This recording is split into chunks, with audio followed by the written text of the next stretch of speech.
हमारे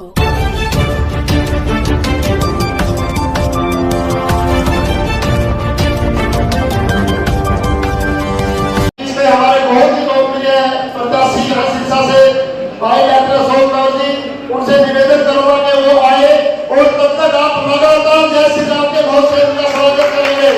जय श्री राम, जय जय श्री राम, लगातार जय जय श्री राम।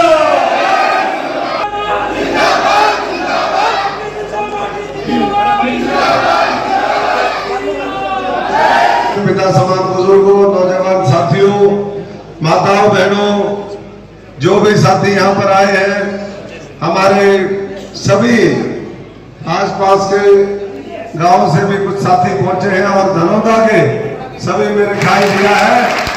और बराना साहब और साथियों ने परसों ही मुझे बताया कि इस तरीके से सारे साथी एक बार दोबारा कार्यक्रम करना चाहते हैं, ट्रैक्टरों पर बिठा करके, क्योंकि किसान मजदूर बहुल इलाका है।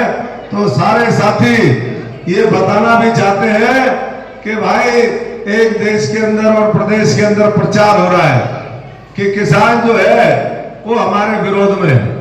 लेकिन मैं यहाँ पर कहना चाहूंगा कि ये जो बैठे हुए लोग हैं, इसमें एक एक किसान और एक एक खेतीहर मजदूर है, या कोई और मैं नहीं समझता कि और कोई दूसरा है। क्या कोई टाटा बिरला की ये ट्रैक्टर रैली नहीं थी। ये साधारण परिवार से निकले हुए लोग जो खून पसीना एक करके इस देश का पेट भरने का काम करते हैं, और जिनको मोदी जी ने पिछले 10 वर्षों में राहत दी, उनको ताकत दी, उनकी माली हालत में सुधार किया, आज उन लोगों से मिलने के लिए हम आए हैं। और आपको मैं यही कहना चाहूंगा, सीधा जो है मुफ्त राशन देने का काम हर महीने सरकार करती है। आज आप जी ने 10 साल के अंदर 12 लाख शौचालय बनवाए। ये अगर शौचालय हमारी सबकी जरूरत, हमारे घरों में जरूरत है नहीं। माताएं बहनें हमारी यहाँ पर बताए, बाहर पहले कितनी दिक्कत होती थी, आपके मान सम्मान, आपके स्वाभिमान के साथ जो ठेस पहुंचती थी, मोदी जी ने हर घर में शौचालय बनाया और उन लोगों ने मजाक उड़ाया।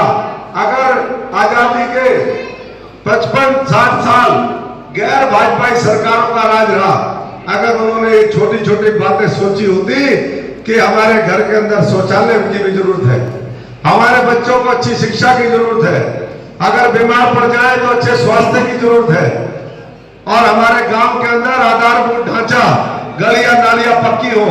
पुराने समय में याद करिए, गलियों के अंदर कीचड़ ही कीचड़ होता था, हम नरकीय जीवन जीने के लिए मजबूर थे। ये दूसरे पार्टियों के, ये जो है कांग्रेस और उनके जो दूसरे सहयोगी दल है, उनकी देन है।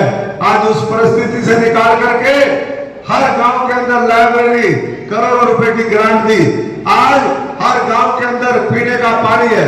आज हर नल से जल की व्यवस्था सरकार ने करने की कोशिश करी, और कहीं कमी है तो आने वाले 5 साल में जब देश दुनिया की तीसरी बड़ी अर्थव्यवस्था बनेगा, जब भारत विकसित भारत की ओर आगे बढ़ेगा, तो हर व्यक्ति को उसका अधिकार मिलेगा। ये नरेंद्र मोदी जी की और भारतीय जनता पार्टी की सोच है। इसलिए पूरी ताकत लगाइए। मुद्दे तो तमाम है, ज्यादा मुद्दों की हम चर्चा नहीं करना चाहते। माताएं बहनें बहुत बड़ी संख्या में आई है। आप बताइए, 10 साल पहले 1000 रुपए पेंशन दी या नहीं दी? आज कितनी पेंशन है? 3 हो, चाहे बुढ़ापा पेंशन हो, चाहे हम लोग कोई पेंशन देने का 3-3 गुना बढ़ोतरी हुई हर चीज के अंदर। इसलिए और आने वाले समय में इन्हीं माताओं बहनों के बीच में से मोदी जी का ये संकल्प है कि हम 3 करोड़ माताओं बहनों को लखपति दीदी बनाने का काम करेंगे। लखपति दीदी बनेगी, अपने परिवार को अच्छे से चलाने का काम करेगी, लिखा पढ़ी तो उसको आएगी, और देश के निर्माण में, देश को आगे बढ़ाने में बहुत महत्वपूर्ण भूमिका निभाएगी।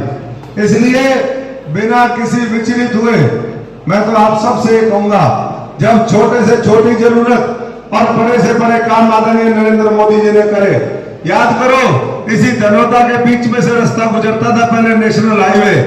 आज वो नेशनल हाईवे 4 लेन बनाने का इसी सरकार ने काम किया है। और इसी तरीके से इस देश के अंदर हजारों नए नेशनल हाईवे बना दिए, हजारों बंदरगाह बना दी।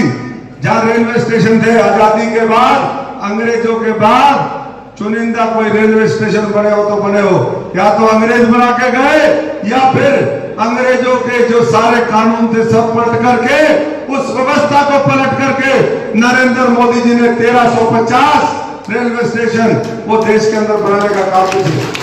और आने वाले समय में फिर एयरपोर्ट बने, बंदरगाह बने। ये विकसित भारत की एक चमकती चमक दुनिया को, हमारे विश्व को देन है। इसलिए मोदी जी के साथ चले और पुराना बना जो मुद्दा था उसको खत्म करके अयोध्या में दिव्य भव्य राम मंदिर बनवा सकते हैं। जब वो करतारपुर कॉरिडोर साहब बाबा नानक की धरती को हमारी भारत माता भारत भूमि से जोड़ सकते हैं। जब वो नागरिकता कानून में संशोधन करके जो प्रताड़ित भारतीय सिख हो, हमारे हिंदू भाई हो, उनको देश में ला करके नई नागरिकता दे सकते हैं। ऐसे ही और बड़े बड़े फैसले कर सकते हैं। तो मैं समझता हूं कि फिर किस बात की सोच है। अब तो देश बनाने के इस चुनाव में मैं आप सबसे अपील करूंगा कि पूरी मजबूती के साथ आप सब लोग मिलकर के कमल खिलाने का काम करें। और आने वाली 25 तारीख को कमल के निशान के सामने पूरा बुलंद काम, ये हमारा चबूतरा, ये दादा रामेश्वर तीर्थ की धरती, ये सारे लोग मिलकर के एक तरफा फैसला ले, क्योंकि उसी में देश की तरक्की है। ये आज देश विरोधी ताकतें, आप सब जानते हैं, मैं उस विषय पे नहीं जाना चाहूंगा। मैं तो इन्हीं के बीच में था, लेकिन परिस्थितियां बनी। जिस तरीके से ये गरीब किसान मजदूर के खिलाफ फैसले लेते हैं, विदेशी ताकतों के हाथों में खेलते हैं, बाबा साहब के संविधान को लागू नहीं किया, आज बाबा साहब के संविधान की दुआई देते हैं, आज आरक्षण की दुआई देते हैं। ऐसे लोगों से हमें सावधान होना पड़ेगा। तभी मैं समझता हूं कि चौधरी छोटू राम जी की बात सार्थक होगी। एक भोले मानस 2 बार जान ले, एक पढ़ना लिखना सीख ले और दूसरा दुश्मन को पहचान ले। ऐतिहासिक कार्यक्रम मानता हूँ। मैंने छोटी छोटी बैठकों से लेकर के और लाखों के कार्यक्रम में हिस्सेदारी की है, लेकिन जो प्रेम, जो प्यार और उत्साह आज हमारा जो दनौदा खाप का, जिसको मैं मुख्यालय कहना चाहूँगा, विनयन खाप का दनौदा, उसमें जो मिला है वो ऐतिहासिक है। मैं इस खाप का बेटा हूँ, इसके नाते इस खाप का हमेशा से आशीर्वाद रहा है। और आज हमारे इस खाप के मुख्यालय में यानी कि दनौदा गांव में जो ऐतिहासिक कार्यक्रम हुआ है, इसमें अशोक तंवर जी के लिए वोट की अपील करने के लिए मैं आया।